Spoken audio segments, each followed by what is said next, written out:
우리 함께 하나님의 말씀 고린도전서 15장 31절 그리고 33절과 34절에 있는 말씀을 함께 보도록 하겠습니다. 형제들아, 내가 그리스도 예수 우리 주 안에서 가진 바 너희에게 대한 나의 자랑을 두고 단언하노니 나는 날마다 죽노라. 속지 말라. 악한 동무들은 선한 행실을 더럽히나니 깨어 의를 행하고 죄를 짓지 말라.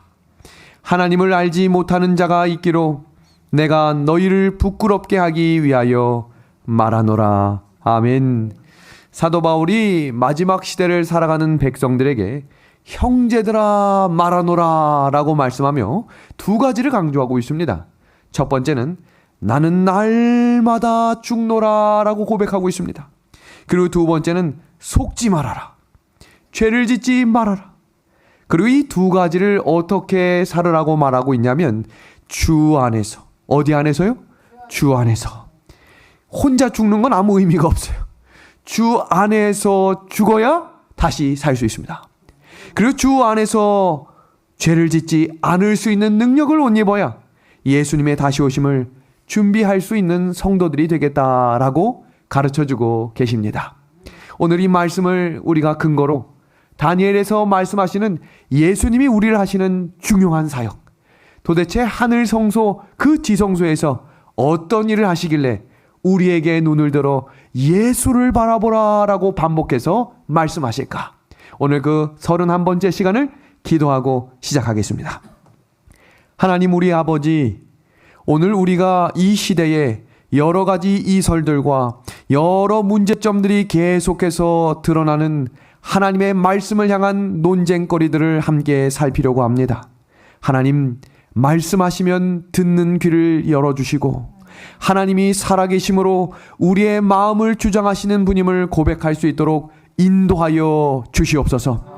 하나님의 말씀은 변치 않고 온전하신 말씀임을 고백하겠사오니 성령께서 이 시간 함께하여 주시기를 예수님의 이름으로 간절히 기도하옵나이다. 아멘. 오늘 인류 역사가 4번 반복해서 나오는 책이 있는데 그 책은 바로 다니엘서입니다. 같은 이야기를 4번을 반복한다. 한번 볼까요? 다니엘서 2장은 정치적인 역사를 기술하며 하나님께서 그 땅을 어떻게 통치하시는지를 소개하고 있습니다. 그리고 다니엘 7장은 정치와 종교가 결합된 역사로 다시 한번 반복합니다. 다음 8장과 9장에서는 구속사적 역사로 한 번 더 반복합니다.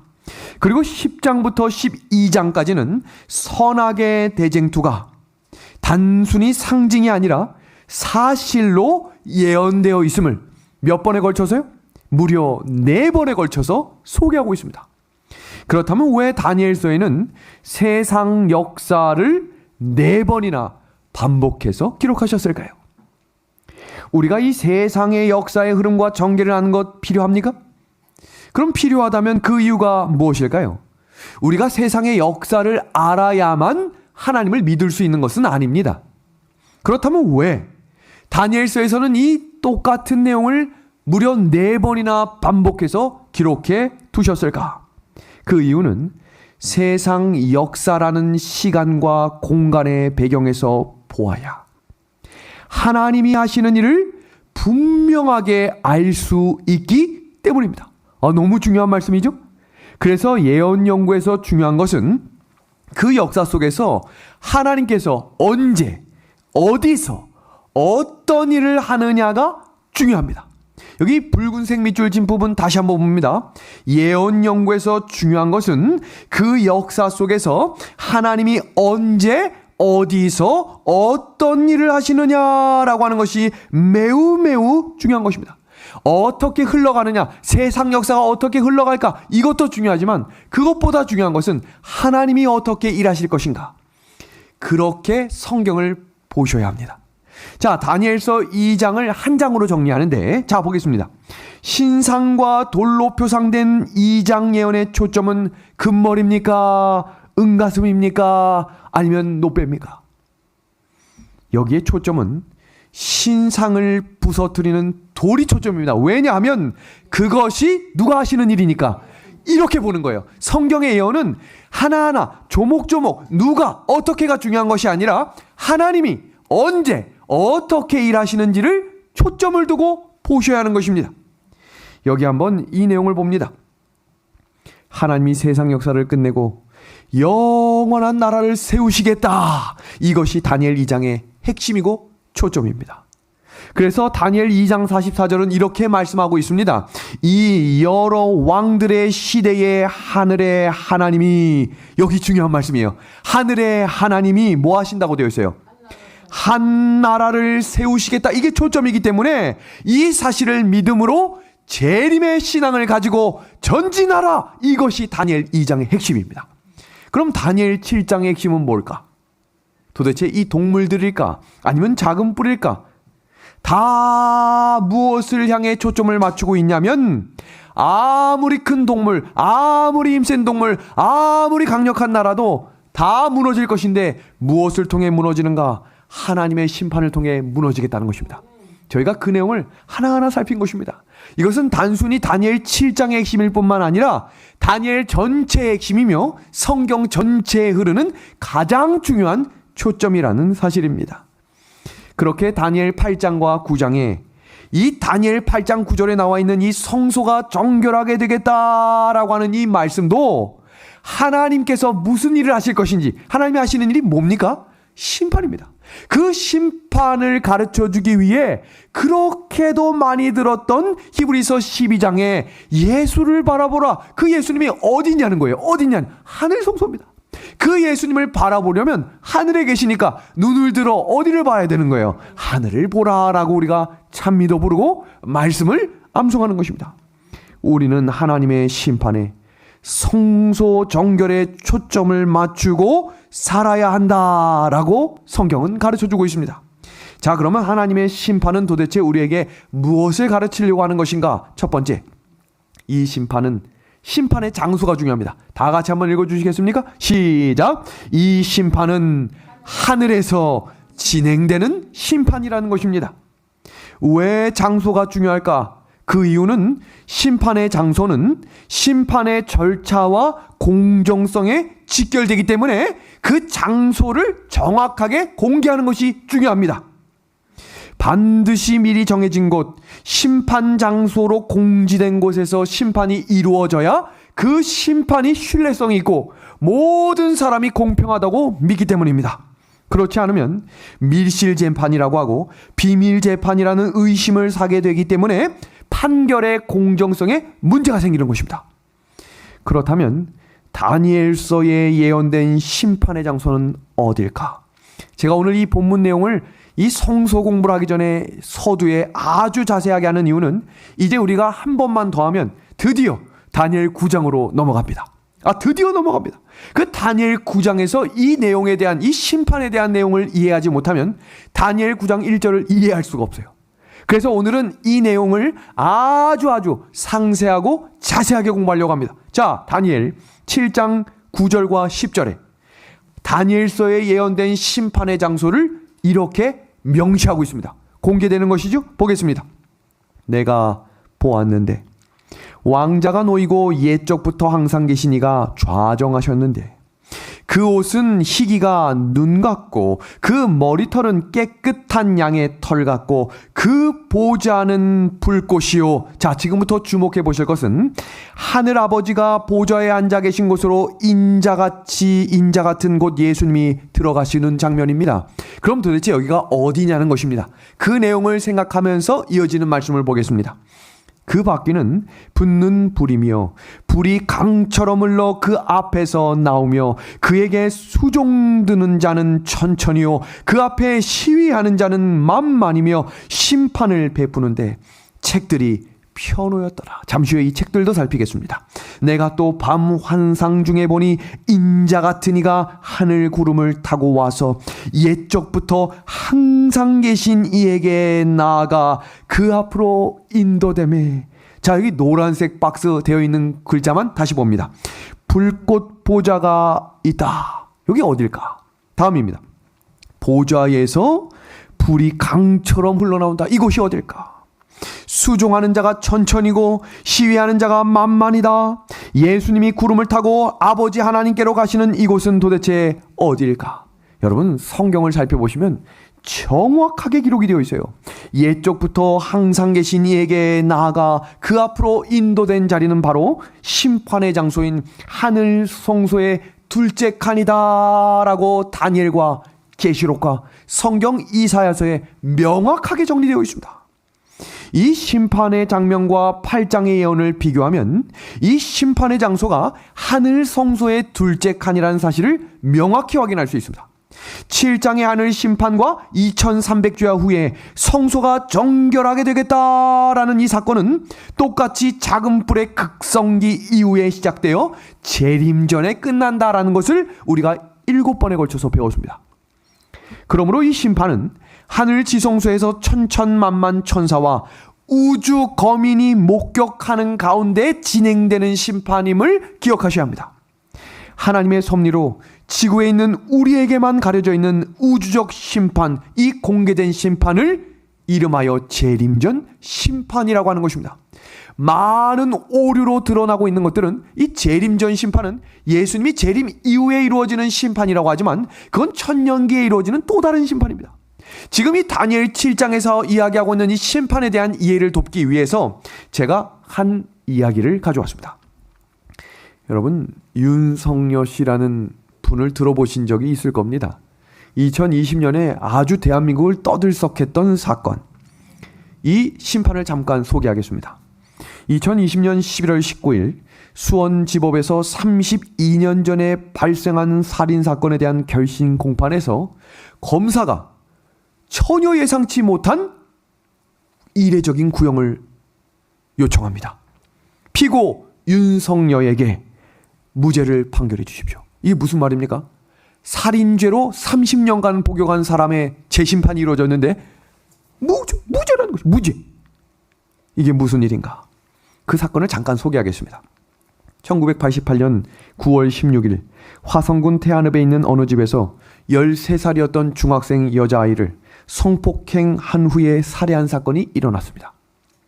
화성 연쇄살인이 7차례나 있은 직후였는데 수사에 나선 경찰이 이 사건은 연쇄살인을 모방한 사건으로 추정하므로 7차례 연쇄살인은 다 야외에서 일어났는데 이 살인사건은 실내에서 일어났다는 이유 하나만으로 그 사건을 별개로 떨어뜨려 놨습니다. 그리고 이듬해 이 사건의 범인으로 체포된 피의자가 그 사건에 살았던 이 사람 윤석열 씨였는데 이 사람은 당시 22살에 농기계 수리공이었습니다. 재판에 넘겨진 윤 씨는 1심에서 아닙니다 했는데 며칠 있다가 또 나오더니 갑자기 자기가 했다고 고백하는 것입니다. 도대체 무슨 일인가? 2심에서 그가 이렇게 고백했어요. 하도 경찰들이 고문을 하고 하도 경찰들이 폭력을 가해가지고 나도 모르게 했다고 거짓말을 했다는 것입니다. 근데 이것이 법원에서 받아들여지지 않은 것입니다. 그리고 무기징역이 선언되었습니다. 그렇게 시간이 무려 30년이 지났습니다. 22살이었던 이 청년이 무려 52살이 된 것입니다. 그런데 이 사건을 들춰봤던 한 검사로 통해서 다시 이 사건이 재조명이 되었는데 문제는 DNA를 검사해봤더니 검사 결과 그 당시 7차 연쇄 살인을 한 이준채의 DNA라는 사실이 밝혀진 것입니다. 억울합니까? 안 억울합니까? 이거 뭐로 보상받습니까? 여기서 중요한 사실은 3심에 거쳐서 무기징역을 선고받았던 이 사람이 복역을 다 마쳤어요. 이미 복역을 다 마쳤어요. 가석방되는 그날 이 죄가 무죄임이 선고된 것입니다. 세상에 이만큼 억울한 일이 또 어디 있을까? 이준채가 범인이라는 사실이 밝혀진 때부터 이 윤 씨의 무죄를 의심하는 사람은 아무도 없었지만 왜 재판을 다시 해야 했을까요? 그 이유는 그래야 무죄가 법적으로 확인되고 잘못된 수사와 판결로 입은 손해배상을 청구할 근거가 마련되기 때문입니다. 이 사건이 무죄로 판결되면서 이례적으로 판사와 검사가 그 자리에서 일어나 이 사람에게 90도로 사과를 했습니다. 여기서 아주 중요한 사실은 이런 억울한 일을 당한 사람이 과연 이 사람 한 사람일까요? 아니요. 미국에는 더 큰 일도 있었어요. 60몇 년을 복역했다가 무죄인 게 판결난 사람도 있었습니다. 그런데 여기서 중요한 사실. 하나님이 하시는 심판은 다릅니다. 왜 그럴까? 하나님은 하늘 지성소에서, 여기 중요합니다, 천천만만의 천사들이 지켜보는 가운데 심판하세요. 그러므로 이 심판은 가장 공정한 심판이고 그 어떤 억울한 사람도 생길 가능성이 없는 심판이라는 것입니다. 감사합니까? 너무너무 감사하죠. 한 점의 의혹도 남기지 않는 완전 무결한 심판, 사랑과 공의의 하나님, 우리의 대제사장이신 예수님께서 재판하신 우주적 심판인 이 심판은 있어야 합니다. 여러분, 다니엘 8장 14절 너무나 잘 아시는 말씀, 우리 방송으로 보시는 분들, 또 현장에 계신 분들 다 같이 한번 읽어봅시다. 2300주야까지니, 시작. 2300주야까지니 그때에 성소가 정결하게 함을 입으리라. 자, 복습입니다. 다니엘 7장의 핵심은 뭐라 그랬습니까? 심판이라 그랬죠. 그럼 다니엘 8장의 핵심은 무엇인가? 성소 정결입니다. 왜요? 하나님이 하시는 일에 초점을 두라고 했죠?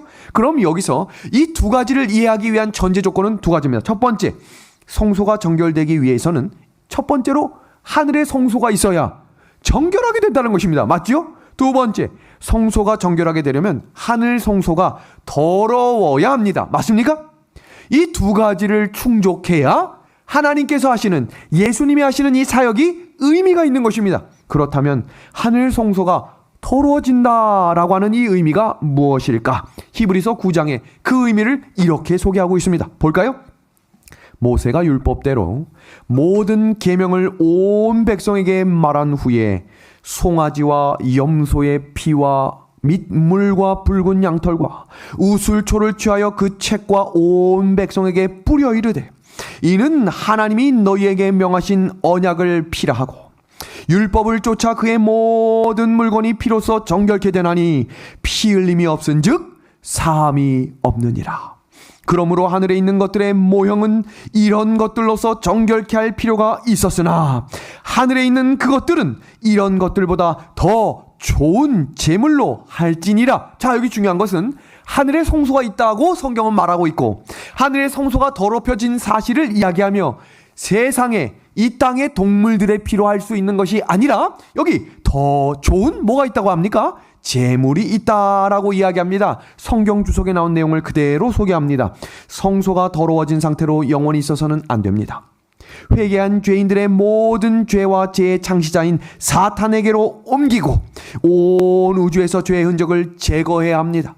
그 과정을 통해서 하나님의 오르심이 온 우주에 입증되고 사탄의 반역의 실체 또한 분명하게 드러나게 될 것입니다. 수천 년 동안 인류를 괴롭게 하고 우주 거민을 불안에 떨게 해온 죄의 문제가 완전히 해결되는 그 자리가 하늘 성소입니다. 자, 다음입니다. 이것을 가능케 하는 것이 바로 하나님의 예수 그리스도의 사역이 하늘 성소를 정결하게 하는 것입니다. 그러므로 이 성소 정결이 은혜 중에 은혜라고 성경은 말하는 것입니다.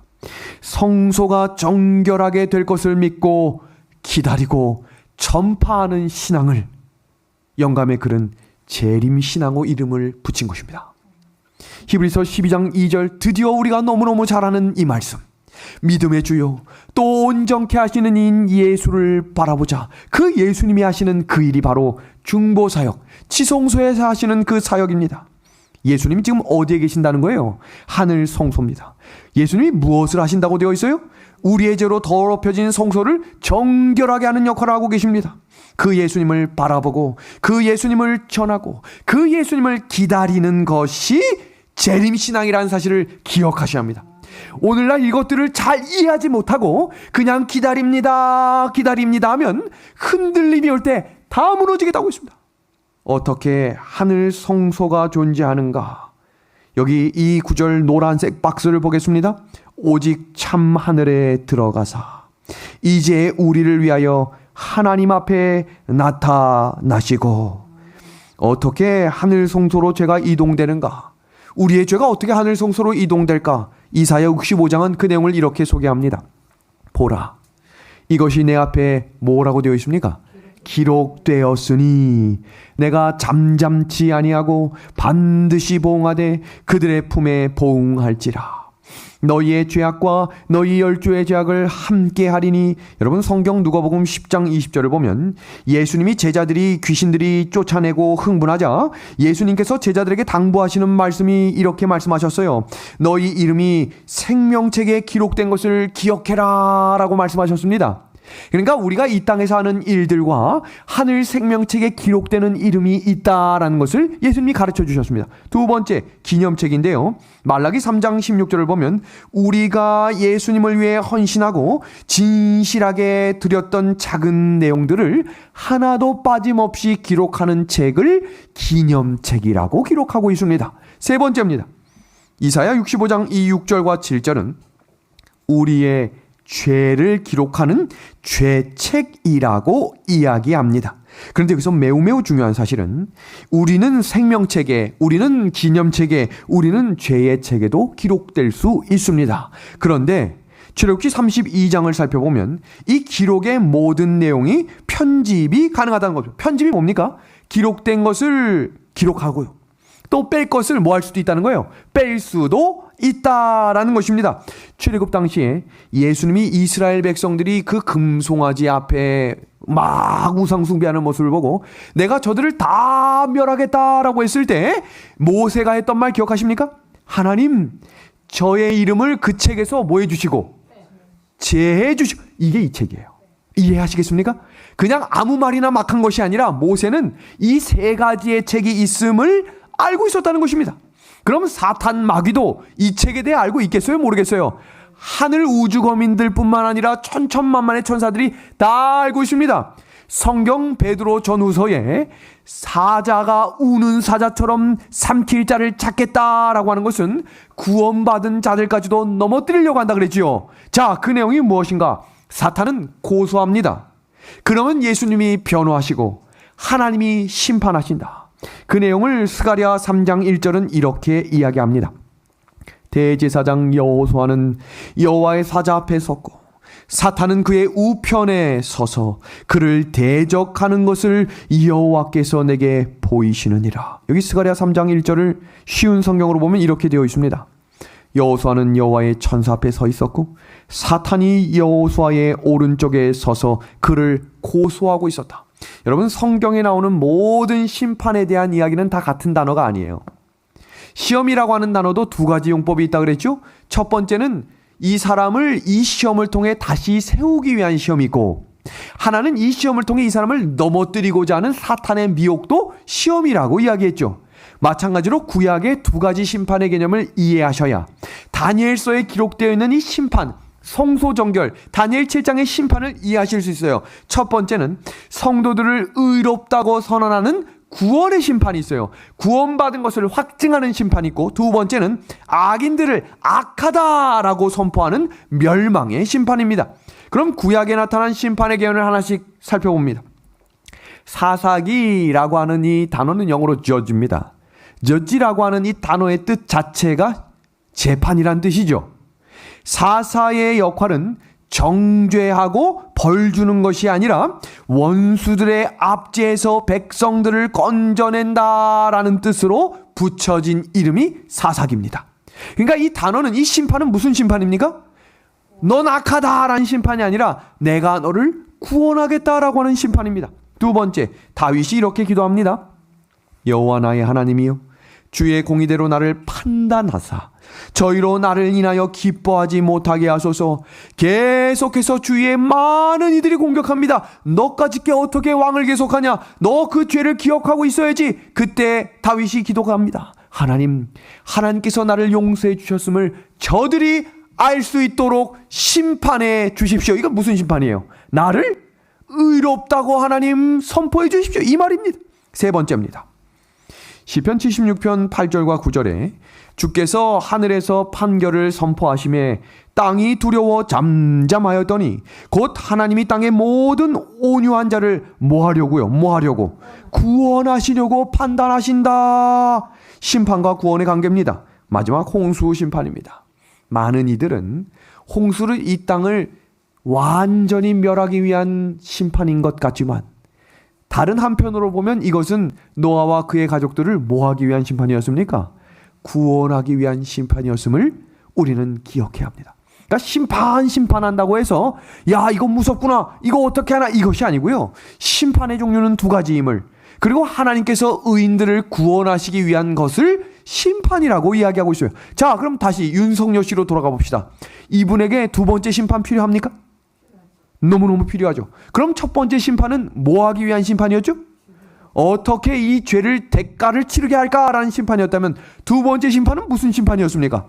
어떻게 이를 다시 구원해 줄 수 있을까를 심판하는 것입니다. 이렇게 심판은 종류가 있고 그 의미가 있다는 것을 기억하셔야 합니다. 그럼 다니엘서의 심판입니다. 그럼 다니엘이 이야기하고 있는 심판은 무슨 심판일까? 7장 22절입니다. 너무너무 중요한 말씀. 옛적부터 항상 계신 이가 와서 지극히 높으신 이의 성도들을 위하여 뭘 풀어주셨고 원하를. 그러니까 이게 어떤 심판 같아요? 멸망 심판입니까? 구원 심판입니까? 너무 감사하죠? 때가 이름에 성도들이 나라를 얻었더라. 그럼 여기서 중요한 것은 성도들이 나라를 얻는 그때 악인들은 멸망하는 것입니다. 쉬운 성경으로 볼까요? 그러자 영원히 살아계시며 가장 높으신 하나님이 오셔서 자기 백성이 유리한 쪽으로 심판을 선언하셨으니 때가 되자 성도들이 뭘 얻었어요? 나라를 얻었습니다. 여러분, 왜 멸망을 위한 심판이 있어야 할까? 하나님을 대적하고 그의 백성들을 핍박한 적그리스도에 대해서는 멸망이 선포되는 심판이 일어나는 것입니다. 도대체 이 멸망 심판은 왜 필요한가? 너무너무 중요합니다. 하나씩 보겠습니다. 하나님께서는 죄인이 죄를 해결하는 용서받을 길이 값없이 제공되었음을 선포하십니다. 그래서 누구든지 원하면 죄를 해결하고 구원받을 수 있는 길이 열렸습니다. 그럼에도 불구하고 하나님께서 내려주시는 그 은혜를 무시하고 죄를 해결하지 않는 사람들이 있습니다. 하나님은 죄와 공존할 수 없으시고 죄를 만다면 폭발하신다 그랬죠? 폭발하십니다. 충돌입니다. 그래서 죄를 해결하지 않고 죄를 품고 사는 사람들은 죄를 소멸하시는 하나님의 본성 때문에 멸망을 하시는 게 아니라 자초돼서 멸망당하는 것입니다. 죄인의 멸망은 하나님의 의지로 이루어지는 것이 아니라, 여기 중요한 말씀입니다. 죄와 함께 살 수 없는 하나님의 본성 때문에 나타나는 자연스러운 결과입니다. 성경 에스겔 33장 11절입니다. 너는 그들에게 말하라. 주 여호와의 말씀이니라. 나의 삶을 두고 맹세하노니 나는 악인이 죽는 것을 기뻐하지 아니하고 악인이 그의 길에서 돌이켜 사는 것을 기뻐하노라. 이스라엘 족속들아, 돌이키라. 너희 악한 길에서 떠나라. 어찌 죽고자 하느냐 하셨다라. 오늘 하나님께서 우리에게 말씀하시는 이 음성을 들으심으로 돌이키라. 은혜 안에 은혜를 넣어주시는 하나님의 음성을 듣고 돌아오는 믿음의 하늘가족들이 되기를 우리 예수님의 이름으로 간절히 소망합니다. 우리가 지난 시간에 이어서 잠시 살펴볼 이야기는 하늘 성소 정결을 이해하려면 지상 성소 정결을 이해해야 되기 때문에 우리가 그토록 번제단 배웠죠? 물두멍 배웠죠? 양 잡는 장소와 순서 배웠죠? 그리고 우리 2주에 걸쳐서 그 안에 들어가면 떡상 배웠습니까? 그 다음에 분향단 배웠습니까? 촛대 배웠습니까? 이 의미들을 알아야 지성소에 들어가신 예수님을 만나게 되는 것입니다. 자, 그러면 복습 한번 해볼까요? 죄의 권세로부터 자유로워질 수 있는 길 첫 번째, 떡상은 뭘 의미한다고 그랬습니까? 말씀이었습니다. 제사장들이 그 떡을 반드시 일주일이 지나서 교체할 때마다 먹었다라고 하는 것은 산떡이신, 생명의 떡이신, 말씀 되신 예수님을 먹어야 우리도 성소에 거할 수 있는 사람들이 되겠다는 것입니다. 두 번째, 이 떡은 매 안식일마다 교제하고 집중적으로 훈련받아야 할 성도들의 삶을 의미한다라고 배웠습니다. 두 번째 우리가 배웠던 촛대입니다. 촛대는 빛과 기름이라고 했죠. 이 빛과 기름은 뗄래야 뗄 수 없는 예수 그리스도와 성령을 의미한다라고 배웠습니다. 그래서 예수님이 본인을 일컬어 이렇게 정의 내리셨죠. 나는 뭐라고 했어요? 세상의 빛이다. 그러면서 이 성령의 역사하심을 선포하기 위해 제자들이 두려워 떨 때 염려하지 마라. 이제 너희 곁에 누가 오시겠다 그랬습니까? 보혜사 성령이 너희와 함께 하겠다라고 이야기했습니다. 다음 세 번째, 드디어 분향단입니다. 분향단은 이 분향단이 절대로 끊어지지 말아야 될 이유 중에 하나는 성소와 지성소의 이 휘장이 완전히 닫혀있지 않다 그랬죠? 넘어가는 이 분향단은 끊어지지 않아야 한다라고 우리가 배웠습니다. 그것은 오늘날 우리에게 기도라고 이야기하셨습니다. 오늘 집을 나서기 전 기도하셨습니까? 하루를 시작하고 하루를 마무리할 때 기도하게 하신 우리 하나님께 감사를 드립니다. 그 기도가 다음과 같은 의미가 있습니다. 기도는 그대의 능력의 근원임을 기억하라. 성급한 기도를 드린 후 등한히 여김을 받거나 잊음을 당할지도 모르는 사물을 돌아보며 급히 달려가는 일꾼은 성공을 거둘 수 없다. 그는 다만 급하게 몇 번 하나님을 생각하였을 뿐이다. 그는 육체적 영적 능력의 소생함을 위하여 주를 생각하고 기도하고 기다리는 시간을 들이지 아니한다. 그러면 어떻게 된다고 되어 있어요? 그는 곧 지쳐버린다. 그는 새 생명의 기력을 얻지 못한다. 그의 몹시 지쳐버린 체구와 피곤한 두뇌는 그리스도와의 개인적인 접촉을 통하여 위로함을 받지 못한다. 우리가 이 세 가지를 일컬어 죄의 권세로부터 자유로워질 수 있는 원리, 첫 번째 말씀, 두 번째 성령, 세 번째 기도라고 이야기하며 마무리를 지었습니다. 그럼 이 세 가지는 삼중으로 만났을 때 어떤 역할을 하는가? 성소 제도와 죄 처리 문제, 성소가 정결하게 되겠다. 하나님이 하시는 사역에 초점을 맞추자고 했죠? 뜰에서 하는 일은 죄의 본질로부터, 사단으로부터 끊어졌습니다. 다 이루신 것입니다. 그럼 사단은 아무 의미 없는가? 아니죠. 머리는 상했는데 사탄은 아직 살아있어요. 뭘 하고 있습니까? 우리를 미혹하고 우리를 넘어뜨리는 일은 사단은 여전히 할 수 있어요. 그로부터 붙들림 받고 다시 넘어지지만 일어설 수 있는 방법이 말씀과 기도와 성령이라는 것입니다. 여러분, 여기에 좀 집중해 주시길 바랍니다. 하나님께서 하시는 이 재림전 심판은 죄의 권세를 끝내는 심판입니다. 심판의 목적이 있어야 되잖아요. 지금 이 심판의 목적이 뭐냐는 것입니다. 뭐를 끝내는 거예요? 뭐를 끝내? 죄의 권세입니다. 다니엘 7장 26절 27절입니다. 그러나 심판이 시작된 즉 그는 권세를 빼앗기고 끝까지 멸망하겠다. 아멘이에요? 사단의 권세가 완전히 끝날 수 있도록 하시는 그 심판이 재림전 심판입니다.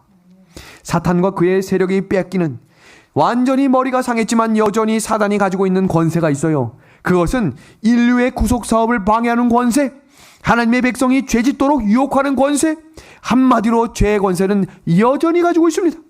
그래서 예수님은 십자가 이후에도 구속 사업을 계속해서 하실 수 있도록 성소와 지성소의 봉사가 필요한 것입니다.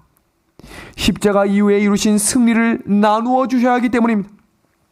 아직 남아있는 사탄의 권세에서 우리를 완전히 구원해 주시기 위해 하시는 이 심판이 필요함을 기억하시기를 바랍니다.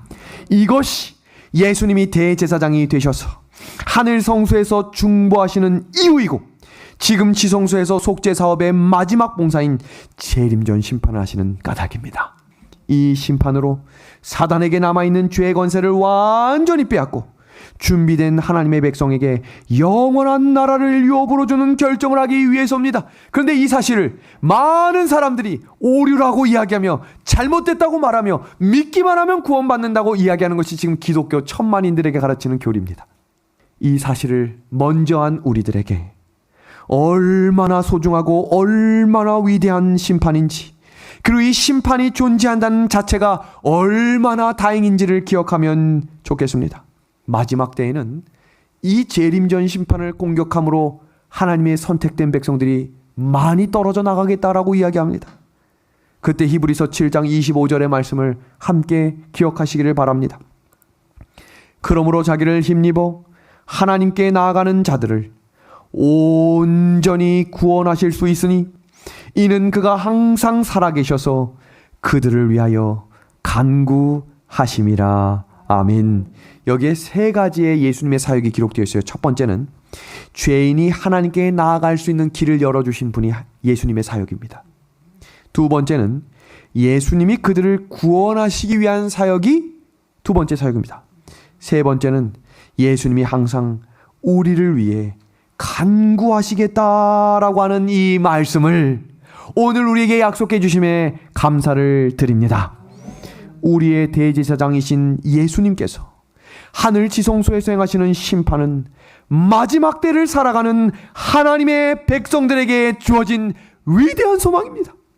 죄의 권세, 사단의 권세가 끝나겠다라고 하는 소망이고 하나님의 백성이 영원한 나라를 얻기에 합당하다는 판결이 내려지는 너무나 중요한 심판임을 기억하게 되기를 소망합니다. 이 소망을 견고하게 붙잡고 살아가는 우리 믿음의 하늘 가족들과 제가 되길 간절히 소망합니다. 그럼 이 죄의 권세로부터 자유로워질 수 있는 세 가지 삼중사역. 성경에는 삼중사역의 형태가 많이 등장하는데 우선 삼위일체 하나님이 대표적인 사례인데요. 이 성소제도에도 세 가지가 하나로 뭉쳐진 원리들이 뭔가 하나씩 공부합니다. 첫 번째, 성막 전체의 구조도 어떻게 되어 있습니까? 세 가지로 되어 있습니다. 뜰, 성소, 지성소입니다. 이것도 칭의, 성화, 영화로 3단계로 나뉘어져 있거든요. 두 번째입니다. 뜰의 구성도 세 가지로 되어 있죠. 번제단, 물두멍, 양 잡는 것. 다음 성소의 기물, 성소 안에도 기물이 세 개 있죠. 떡상, 향단, 촛대입니다. 지성소에도 세 가지가 있는 거 알고 계십니까? 법궤, 뚜껑, 그룹들입니다. 그럼 법궤 안에도 세 가지의 물품이 들어있는 거 기억하시죠? 십계명, 만나, 쌍난지팡입니다. 그럼 도대체 왜 이 삼중기도를 하나님께서 중요하지 않은데 이렇게 반복해서 사용하시는 이유 있을까요? 여러분, 마태가 왜 그렇게 조직적으로 썼는지, 모세가 성경 모세오경을 왜 창세기부터 차례대로 순서를 정했는지 모세가 마음대로 했을 것 같습니까? 아니요. 성경은 하나님의 영감으로 지어졌다라고 이야기했습니다. 그럼 도대체 이 세 가지 원리를 우리의 일상생활에 어떻게 적용할 수 있는가? 아주 중요합니다. 우리의 기도를 하루 아침과 정오와 저녁에 기도하는 삼중 기도를 드릴 수 있도록 가르쳐 주심입니다. 성경 시편 55편 17절입니다. 저녁과 아침과 정오에 내가 근심하여 탄식하리니 여호와께서 내 소리를 들으시리로다. 성경상 하루의 시작이 저녁인 거 아시죠? 그래서 이 저녁은 시작을 의미하는 것을 말합니다. 그리고 다니엘 6장 10절에 하나님의 사람 다니엘이 기도의 습관을 이야기하며 몇 번이라고 이야기합니까? 하루 3번 무릎을 꿇고 기도했다. 신앙생활의 또 다른 삼중구조를 지금부터 소개합니다. 너무너무 중요합니다. 자, 봐주십시오. 매주 몇 번 교회 출석하기? 3번입니다. 화요일 저녁 기도에 참석해야 합니다. 방송으로 집에 계신 분들 여건과 환경이 되면 꼭 교회로 오셔서 예배드리기를 소망합니다. 두 번째, 금요일 안식일 준비 예배를 반드시 출석해야 합니다. 세 번째, 토요일 안식일 예배에 절대로 결석하시면 안 되겠습니다. 이 세 가지의 원리도 신앙의 삼중 구도입니다. 사도행전 2장 46절입니다. 날마다 마음을 같이하여 성전에 모이기를 힘쓰고 집에서 떡을 떼며 기쁨과 순전한 마음으로 음식을 먹고 하나님을 찬미하며 또 온 백성에게 칭송을 받으니 주께서 구원받은 사람을 날마다 더하게 하시니라. 여러분, 히브리서 10장 25절의 말씀을 기억해 주십시오. 모이기를 피하는 어떤 사람들의 습관과 같이 하지 말고 오직 권하여 그날이 가까움을 볼수록 더욱 그리하자. 여러분, 지금 아마 전국의 화요일 예배를 드리는 교회를 조사하면 이제는 조사할 수 있을 만큼의 숫자로 줄어들고 있다는 소식을 들었습니다. 여러 가지 이유 때문이겠지만 여러분, 이 화요일 예배도 아무 의미 없이 나온 예배가 아니라 반드시 하나님께서 우리에게 영적인 돌아봄, 영적인 회복의 시간을 주시기 위함임을, 그래서 어린아이부터 잘 신앙의 교육을 받을 수 있도록 자녀들과 함께 교회로 모이시기를 소망합니다. 자, 다음입니다. 매월 3일 이상 선교하기, 봉사하는 것입니다. 최소 하루 이상, 일주일 중에 하루는 선교 활동을 할 수 있는 시간을 한번 만들어 보십시오. 그리고 하루 이상 이웃을 위한 봉사의 시간이, 그리고 하루 이상 교회에 봉사할 수 있는 시간. 그래서 한 달에 한 번쯤은 교회 청소에도 동참하시고, 또 우리가 할 수 있는, 제가 이번 주에도 출장 기간이기 때문에 매일 아침 저녁으로 지금 서울을 오고 가고 있는데 제가 깜짝깜짝 놀랄 때가 있어요. 어떤 집사님, 뭐 장로님이신지 모르겠지만 주머니 자꾸 뭘 꺼내요. 근데 뭐 하는가? 이렇게 명함 같은 거를 딱 꺼내더니 그 옆에 딱 꽂고 가요. 그래서 제가 뭔가 봤더니 하나님에 대한 말씀. 그러니까 어느 교파인지 물어보고 싶었는데 못 물어봤어요. 너무 빨리 지나가가지고. 할 수 있는 일들, 내가 할 수 있는 작은 일들을 하루하루 하나님께 드릴 수 있는 믿음이 필요합니다. 다음입니다. 매년 3번에 있는 아주 중요한 집회, 연초 사경회, 전도회, 장막부흥회, 그리고 연말 기도에 참석하는 것입니다. 여러분, 이것은 단순히 만들어낸 것이 아니라 전통적으로 성경에서 이스라엘 백성들이 걸어갔던 믿음의 생활에서 초막절, 유월절, 하나님의 말씀이 선포되는 성회에 모인 성도들의 삶을 우리의 시대에 만들어낸 영적 집회 모임입니다. 이런 집회들이 다시 살아날 수 있도록 합력하실 분들 아멘 합시다. 이제 우리 다니엘 6장 10절에 나온 이 다니엘이 왜 3번씩 기도했고, 이 3번씩 기도하는 것을 왜 사탄이 그토록 미워하며 이것을 무너뜨리려고 했는지를 살피고 오늘 성경 연구를 마치도록 하겠습니다. 자, 한번 봅니다. 다니엘이 이 조서에 왕의 도장이 찍힌 것을 알고도 자기 집에 돌아가서 윗방에 올라가 예루살렘을 향한 창문을 열고 전에 하던 대로 하루 3번씩 무릎을 꿇고 기도하며 그의 하나님께 감사하였더라. 여러분, 다니엘이 오늘날까지 수천 년 동안 믿음의 성도들에게 이름이 전해지는 이유는 총리를 3번 했기 때문이 아니에요. 뛰어난 언어술과 뛰어난 능력이 있기 때문이 아닙니다. 성경 영감의 글은 다니엘을 일컬어 3가지 단어로 정리하고 있는데, 그 첫 번째, 심지가 견고했다. 이 심지란 말이 무엇이 말이냐면 마음에 있는 신앙의 소신과 하나님을 향한 온전한 믿음이 한결같다고 했어요. 그 두 번째 단어가 뭐냐? 바로 한결같음입니다. 이 한결같음이라는 단어가 영어 성경에 헤세드, 신실하다, 하나님께 사용되는 용어를 다니엘에게 붙였습니다. 세 번째, 그는 순종했다라고 되어 있어요. 그럼 도대체 누구에게 심지가 견고하고 누구에게 한결같고 누구에게 순종했다는 거겠습니까? 하나님입니다. 제가 예언을 공부하는 방법 오늘 가르쳐 드렸습니다. 여러 사건들, 인물들, 나라에 집중하는 게 아니라 하나님이 언제, 어떻게, 어디서 일하시는지를 주목하는 거라 그랬습니다. 자, 그럼 도대체 왜 이 사람들이 사탄의 대리자가 되어 30일 동안을 왕 외에는 아무에게도 기도하지 못하게 했을까? 그렇다면 30일 동안 골방에 들어가서 기도하면 안 될까요? 제가 이런 질문 많이 받았어요. 목사님, 다니엘이 굳이 창문 안 열고 기도하면 죄를 짓는 겁니까? 아니에요. 죄를 짓는 건 아니에요. 그런데 왜 굳이 다니엘이 만방에 다 선포하듯이 문을 열고 평소에 하던 대로 기도했을까? 그 이유는 다니엘은 이것이 사단의 선악의 싸움의 시작임을 알고 있었기 때문이에요. 여러분, 제가 오늘 한 예화를 들려드릴 겁니다. 예전에 구소련에서 사람들이 하나님을 믿는 사람들을 총으로 쏴 죽였던 시대가 있었습니다. 이 이야기는 대총의 목회부장이 이 설교하던 중에 예화로 사용한 이야기입니다. 아시는 이야기인데 그 뒷이야기를 오늘 한번 들어보십시오. 아시는 것처럼 이 구소련에서 교회를 다 폐쇄해서 모여있는 사람들을 죽였던 시대에 한 교회에 20여 명이 모여 예배를 드릴 때 이 소련군이 쳐들어왔습니다. 한 이 정도 숫자였겠죠. 그리고 껌을 씹으며 아주 모욕적인 언사로 한 군인이 총을 들어 하늘에 난사합니다. 그러니까 여기 안에 있는 사람들이 깜짝 놀랐겠죠. 여러분 갑자기 누가 들어와서 총을 따다다다당 쏜다고 생각해 보세요. 그럼 모두가 이러게 했죠. 한마디 합니다. 너희들 나라 뽑으러 오겠으니 다 죽어야겠네. 근데 이렇게 말합니다. 살릴 수 있는 방법이 있어. 그 목사를 내려와. 그 성경 좀 갖고 와. 그리고 이렇게 말합니다. 이 예배는 오늘 끝났어. 나가면서 성경책에다 침 뱉고 나가. 야, 이 누구부터 시작할까? 우리 이용규 장로님 끝에 있으니까 이용규 장로님부터 시작하도록 하겠습니다. 너무너무 위험합니다. 총구를 거닌 6명의 군인들. 침을 뱉어야 합니다. 뭐 이용규 장로님 침 안 뱉으실 거를 제가 알기 때문에 제일 처음에 있는 장로님이 침 뱉고 나갔습니다.